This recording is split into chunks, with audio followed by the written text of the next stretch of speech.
Sura 14.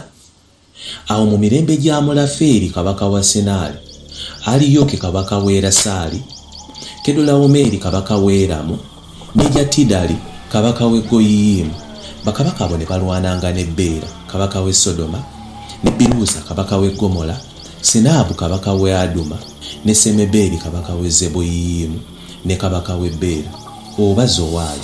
Bakabaka abo abataano beegattira mu kiwonvu Sidimu, eyo y'ennyanja ey'omunnyo.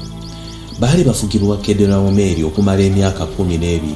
Mu mwaka ogw'e14 Kedolawomeeri ne bakabaka abaali awamu naye ne bajja ne bawangulira Abalefa mu Asuterosi Kalumayimu, n'Abazuuzi mu Kaamu, n'Abeeri mu Saverisikiyayimu, n'Abakooli ku lusozi lwabwe Seyiri, ne babagoba okutuusa e Lupalaani ekiri okumpi n'eddungu.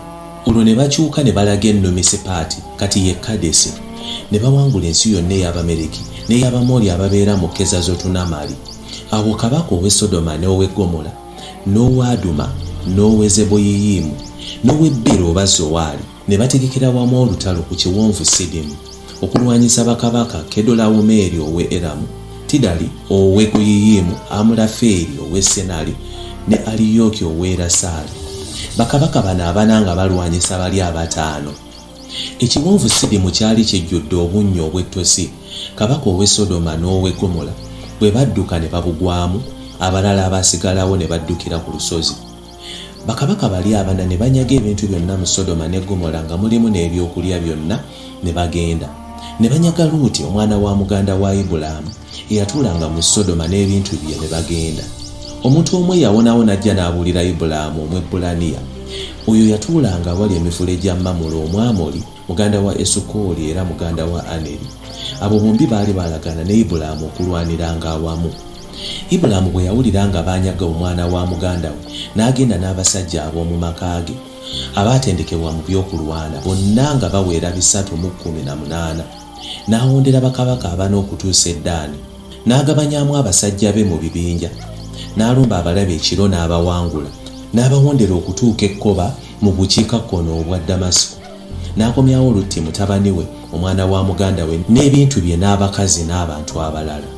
Ibulaamu bwe yakomaawo ng'amaze okutta Kedolawomeeri ne bakabaka abalala abaali naye, kabaka wa Sodoma n'ajja okumusisinkana mu kiwonvu ekya Save, era ekiyitibwa ekiwonvu kya kabaka, ne Merukizeddeeki kabaka w'e Saalemi, era ye yali kabona wa Katonda ali waggulu ennyo, n'aleeta emmere n'omwenge. N'asabira Ibulaamu omukisa n'ayogera nti, Katonda ali waggulu ennyo, nannyini eggulu n'ensi awe Ibulaamu omukisa, era Katonda oyo ali waggulu ennyo akusobosesenga okuwangula abalabe bo atenderezebwe. Ibulaamu n'awa Merukizeddeeki ekitundu ekimu eky'ekkumi eky'omunyago gwonna. Kabaka w'e Sodoma n'agamba Ibulaamu nti, sigaza ebintu byo, naye ompa abantu bange bonna.